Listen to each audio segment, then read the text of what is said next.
조합원 여러분 안녕하십니까? 코로나가 장기화되면서 우리 양돈 산업에도 예상치 못했던 크고 작은 어려움이 발생하고 있습니다. 평범했던 우리들의 일상에 많은 변화와 어려움이 닥친 것처럼 우리 양돈 산업에도 많은 변화가 나타나고 있습니다. 그럼에도 불구하고 우리 조합원 농장의 경쟁력 향상을 위해서는 체계적인 컨설팅과 지속적인 교육이 이루어져야 한다고 생각합니다. 그래서 코로나라는 환경만 탓할 것이 아니라 이러한 사항을 적극적으로 극복하고자 조합에서는 양돈 전문 교육 강의를 만들어 유튜브를 통해서 조합원님들께 보급하기로 했습니다. 이번에 제작하는 교육 내용은 시설 환기, 사양 관리, 질병 및 차단 방역에 큰 도움이 될 수 있도록 국내 최고의 강사님을 모셨습니다. 동영상 강의를 시청하시고 궁금한 점이 있으시면 언제든지 우리 조합 양돈 지원실로 연락 주십시오. 강사님과 직접 상담하실 수 있는 기회를 마련하겠습니다. 조합원 여러분, 위기는 기회일 수도 있다는 지혜로운 격언이 있습니다. 시대적인 여건상 유튜브로 준비된 강의가 농장의 생산성 향상을 지키는 기회이자 힘이 되길 기원합니다. 앞으로도 다양한 주제로 훌륭한 강사님을 모시고 알찬 교육 강의를 제공하도록 하겠습니다. 코로나 시대에 조합원님의 가정에 건강과 행복이 가득하시길 기원합니다. 감사합니다.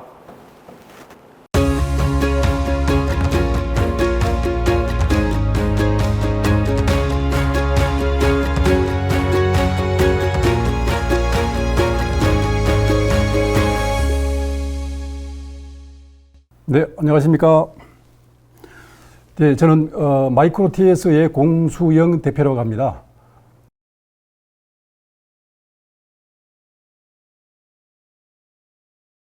오늘부터 돈사 시설과 환경관리에 대해서 우선 가장 관심이 많은 그러한 5개의 주제를 중심으로 해서 오늘 여러분에게 충분하게 자세하게 설명을 드려보도록 하겠습니다. 자, 첫 번째 주제는 여름철 온도 관리와 습도 관리에 대한 문제를 어떻게 해결할 것인가에 대한 부분이고요. 두 번째 주제는 자돈사의 환경 관리가 가장 어려운데 이 자돈사의 여름철 환기 관리를 어떻게 할 것인지에 대한 부분을 다루게 될 것이고요. 세 번째 주제로는 액비 순환 시스템의 방법을 어떻게 할 것인지, 그 다음에 장단점은 무엇인지에 대해서 설명을 드려보도록 하겠습니다. 그 다음 네 번째 주제는 가장 관심이 많은 부분 중에 하나인데요. 돈방의 똥자리를 어떻게 잡을 것인지에 대한 부분에 대해서 설명을 드리겠습니다. 마지막으로 5번째 주제는 사용 면적을 좀 늘려서 돼지를 사육할 수 있는 그러한 방법인 베란다층을 활용하는 방법에 대해서 설명을 드려보도록 하겠습니다. 자, 그러면은 이제 첫 번째 주제 여름철 온도 관리와 습도 관리에 대해서 설명을 드리겠습니다. 지금 이제 6월이고 점진적으로 7월 되면은 더워지는 한여름의 혹서기를 경험하게 될 텐데요. 자, 이 여름철의 온도와 습도를 어떻게 관리할 것인지에 대해서 굉장히 관심들이 많고 관리하는 방법도 쉽지가 않기 때문에 그래도 가장 효율적으로 관리하는 방법에 대해서 한번 말씀을 드려보겠습니다. 우리나라 여름철의 특징은 여러분도 잘 아시겠지만은 고온 다습한 환경이 우리나라 여름철 환경의 특징입니다. 여름철의 온도가 점점 올라가는 지금 우리나라의 아열대 기후를 볼 때 점진적으로 고온 현상이 나타나고 있고 아울러서 습도가 높아지는 문제가 발생을 하고 있습니다. 그래서 이러한 우리나라 고온 다습의 환경을 어떻게 하면은 좀 더 효율적으로 우리가 돼지를 사육하는 관점에서 해결할 것인지에 대한 그런 부분을 좀 더 한번 연구를 해보도록 하겠습니다. 자, 여름철의 온도와 습도를 우리가 구분할 때 가장 온도와 습도를 쉽게 수치적으로 할 수 있는 지수가 있는데 그것을 우리가 열량지수라고 얘기를 하고 있습니다. 열량지수는 현재의 온도와 현재의 습도를 곱한 그 값을 열량지수라고 하고 있습니다. 그래서 열량지수가 당연히 이제 표에서 보시는 것처럼 왼쪽에 있는 온도와 오른쪽 라인의 습도를 곱하게 되면은 다양한 수치의 열량지수 값이 나타나게 됩니다. 자, 그러면은 이 열량지수 값이 높으면은 보시는 것처럼 온도가 높고 습도가 높게 되면은 열량지수가 당연히 높게 됩니다. 반면에 낮은 온도와 낮은 습도에서는 열량지수가 낮은 수치로 나타나겠죠.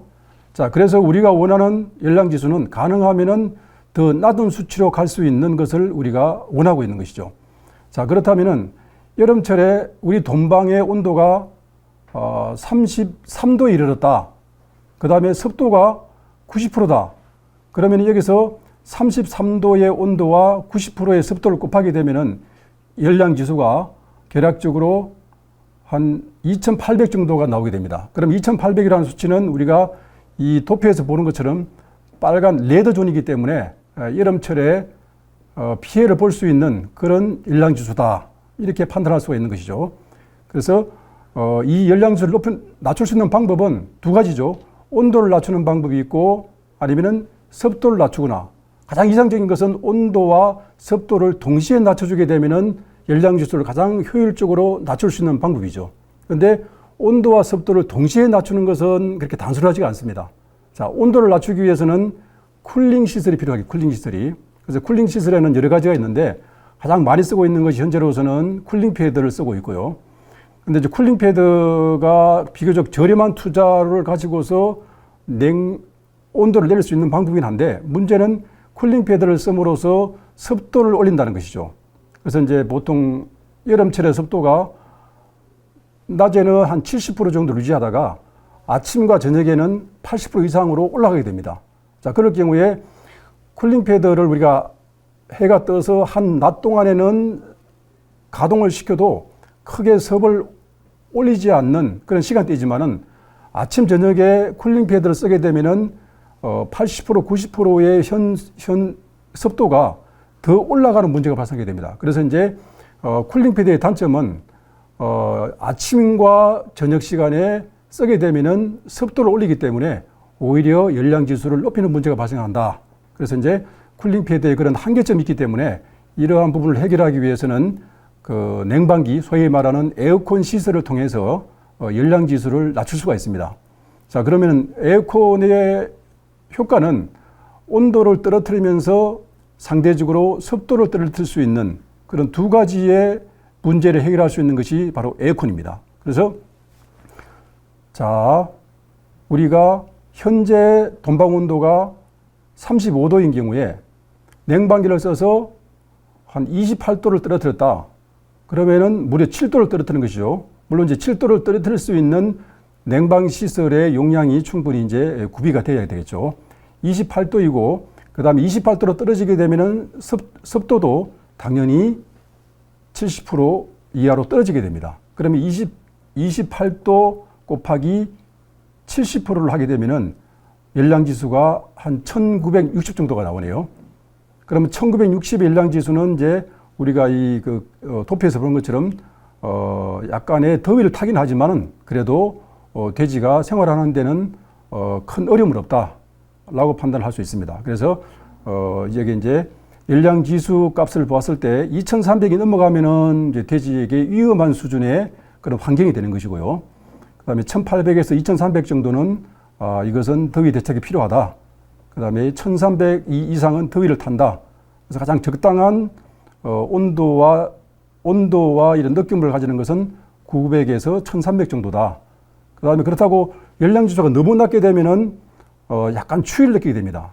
그래서 이제 우리가 가능하면은 열량지수를 900에서 한 1300 정도를 유지하는 걸 목표로 해서 쿨링 시설과 습도를 조정하는 것이 가장 바람직하다. 이렇게 볼 수가 있겠습니다. 자, 그래서 이 온도는 결국은 우리가 어떤 냉방 장치를 통해서 온도를 조절을 해야 되고요. 그 다음에 습도 같은 경우도 결국은 온도와 습도는 밀접한 관계가 있기 때문에 온도를 떨어뜨림으로써 습도를 같이 떨어뜨릴 수가 있게 됩니다. 반면에 이제 쿨링 패드 같은 경우는 온도를 떨어뜨리지만은 상대적으로 습을 높이는 문제 때문에 이건 사용하실 때 이 습에 대한 부분을 고려해서 그 사용 시간대를 운영을 하는 것이 좋을 것 같습니다. 자, 그러면은 습도는 얼마가 가장 좋은 것인가? 보통 우리가 겨울철에는 습도가 굉장히 낮은 습도를 유지하게 됩니다. 그 다음에 이제 여름이 되면은 습도가 올라가서 굉장히 어떤 그 끈적끈적한 그러한 환경이 조성이 되죠. 그래서 이제 가장 우리가 생활하기 좋은 습도는 50에서 60% 정도가 가장 이상적인 습도 구간이라고 얘기를 하고 있습니다. 근데 이제 습도가 너무 낮게 되면은 이제 바이러스가 활동이 왕성해지기 때문에 이 어떤 그 돼지에게 바이러스 질병이 생길 수 있는 그런 환경이 재생된다고 볼 수 있고요. 반면에 이제 습도가 너무 높게 되면은 그 세균이나 곰팡이균이 왕성하게 활동하기 때문에 이제 이런 그 특히 급이기에 남아 있는 그 잔료 사료가 쉽게 곰팡이균에 상할 수 있는 그런 부분이 있기 때문에 이 습도가 너무 높아도 문제가 된다라고 볼 수가 있습니다. 그래서 이제 오히려 반대로 겨울철에는 상대적으로 습이 낮기 때문에 습이 낮은 경우에는 오히려 바이러스 활동이 왕성하기 때문에 너무 습도를 낮게 가져가는 것도 겨울철의 환경 관리에서는 좋지가 않겠죠. 그래서 이제 겨울철에도 가능하면은 습도를 한 50%, 60% 정도로 유지할 수 있게끔 지속적으로 안개 분무 시설을 통해서 가습을 한다든가 아니면 바닥에 물을 뿌려서 습도를 높이다든가 이러한 습도를 높여주는 이러한 활동이 좀 필요하다고 보겠습니다. 자, 그 다음에 돼지의 특징은 그 체중이 적은 어린 돼지는 비교적 상대적으로 굉장히 따뜻한 온도를 요구를 하게 됩니다. 심부 온도가 예를 들어서 자동 같은 경우에는 38도, 39도가 항상 유지가 돼야 되고요.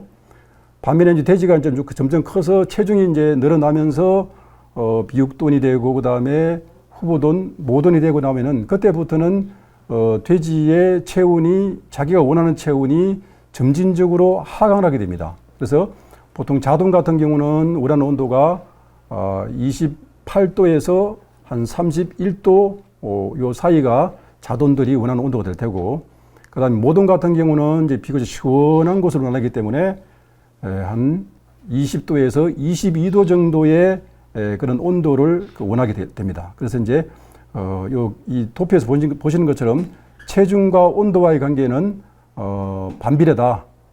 체중이 적으면은 온도가 높아야 되고 체중이 높은 경우에는 우리가 조성하는 환경의 온도가 비교적 낮아도 된다라고 하는 것이 이 체중과의 온도의 관계에서 볼 수가 있겠습니다. 네, 그래서 이제 이번 1주제가 여름철의 온도와 습도 관리에 대한 부분에 대해서 말씀을 드렸습니다. 물론 이 부분이 좀 더 연구가 필요한 부분이고 좀 더 우리가 지속적으로 관심을 가지고 관리해야 될 부분으로 알고 있는데요. 일단 그거는 다음 기회에 더 이렇게 좀 더 자세하게 하기로 하고 일단 오늘은 1주제를 이상으로 마치겠습니다. 감사합니다.